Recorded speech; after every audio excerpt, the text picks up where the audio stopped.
Në email më erdhi një mesazh nga një nën, të cilës i kishte vdekur i shoqi.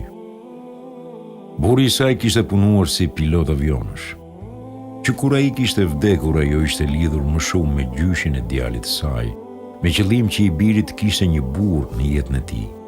Në fund mesazhit të saj ajo shkruante: "Të lutem përcilli këto fjalë të mia në emisionet e tua. O prindër, mos i bëni fëmijët të ndihen jetim edhe pse jeni të gjallë. Këtë këshill u ofron një nën jetimi."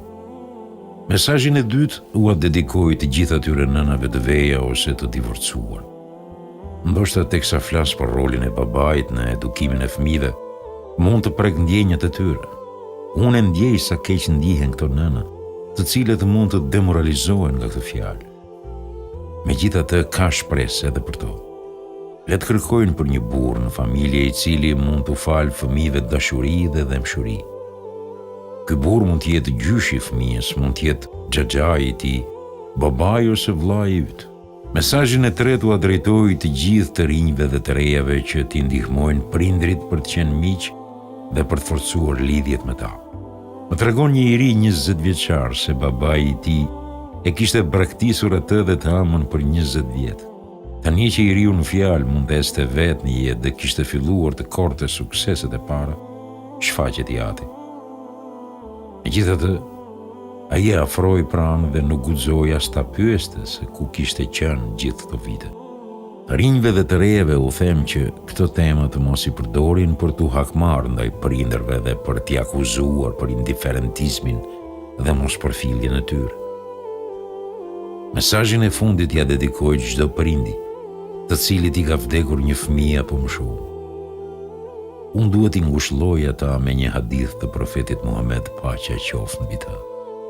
Një nga shokët e profetit, paqja qoftë mbi të, kishte një djalë të cilin e merrte gjithmonë kur shkonte të dëgjonte predikimet e të dërguarit të Allahut, paqja qoftë mbi të.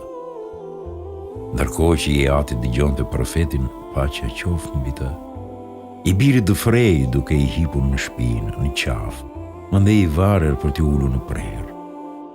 Profeti, paqja qoftë mbi të, sa herë që e shikte, buzëqeshte. Ai nuk vepronte si shumë njerëz sot, të cilët kur i shohin fëmijët duke luetur në xhami zemrohen dhe kërkojnë t'i nxjerrin menjëherë jashtë. Kjo vazhdoi derisa burri dhe djali i tij munguan për një javë rresht në xhami. I shqetësuar, profeti, paqja qoftë mbi të, pyeti se çfarë kishte ngjarë. Dikush i tha: "I ka vdekur djali, o i dërguari i Allahut." Profeti, paqja qoftë mbi të, u tha: "Qohuni pas meje, si nuk më keni njoftuar më parë." Kur mbritën dhe hyrën në shtëpinë e tij, profeti, paqja qoftë mbi të, i tha: "O filan, a do doje që djali yt të jetonte me ty aq sa të jetoi?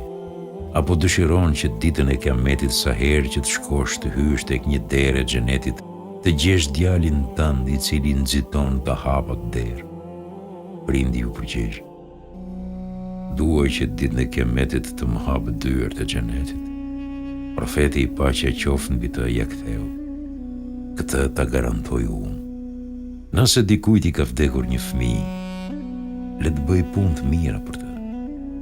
Nëse në këtë botë ke punuar që fëmijëve t'u garantosh të ardhmen, garantoj të ardhmen në xhenet fëmijës tënd të vdekur, duke i dhuruar vepra të mira. 4 janë veprat e mira që i mbërrijnë të vdekurit në varr: haxhi, umreja, sadakaja dhe lutjet. Për çdo të zbil, varri i djalit apo vajzës tënd të vdekur zgjerohet, drita i shtohet dhe pallatet i ndërtohen në xhenet." Por njëherë vajta të ngushëlloi një nën së cilës i kishte vdekur djali, e gjeta të rrënuar shpirtërisht dhe nuk e mbante dot veten.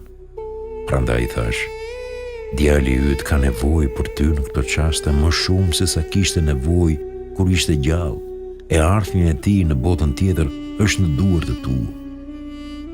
Ti ke në dorë që varrin e tij ta bësh një nga kopshtet e parajsës."